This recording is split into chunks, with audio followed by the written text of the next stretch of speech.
नमस्कार भक्तजनों, आइए आज हम जानते हैं देवशयनी एकादशी के दिन भगवान विष्णु 4 महीने के लिए सोने चले जाते हैं।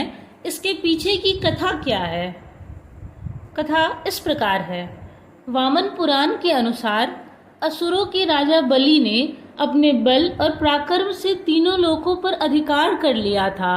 राजा बलि का आधिपत्य को देखकर इंद्रदेव और अन्य देवता घबरा गए और भगवान विष्णु की शरण में गए और उनसे मदद की प्रार्थना की। देवताओं की पुकार सुनकर भगवान विष्णु ने वामन का रूप धारण किया और राजा बलि से भिक्षा मांगने चले गए। भगवान वामन ने राजा बलि से 3 पग भूमि मांगी।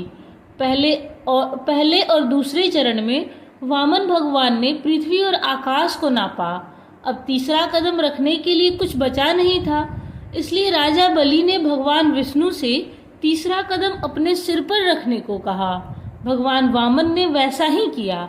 इस तरह देवताओं की चिंता समाप्त हो गई और राजा बलि की दान पुण्य से भगवान विष्णु बहुत प्रसन्न हुए। जब उन्होंने राजा बलि से वरदान मांगने को कहा तो बलि ने उनसे पाताल लोक में बसने का वरदान मांगा।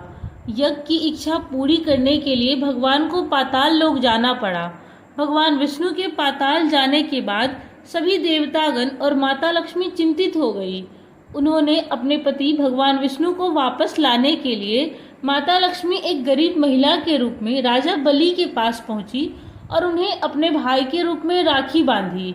बदले में उन्होंने भगवान विष्णु को पाताल लोक से वापस लेने का वचन लिया।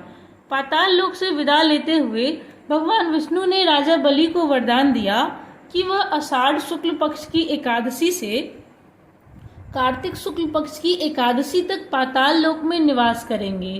पाताल लोक में उनके प्रवास की इस अवधि को योग निद्रा माना जाता है।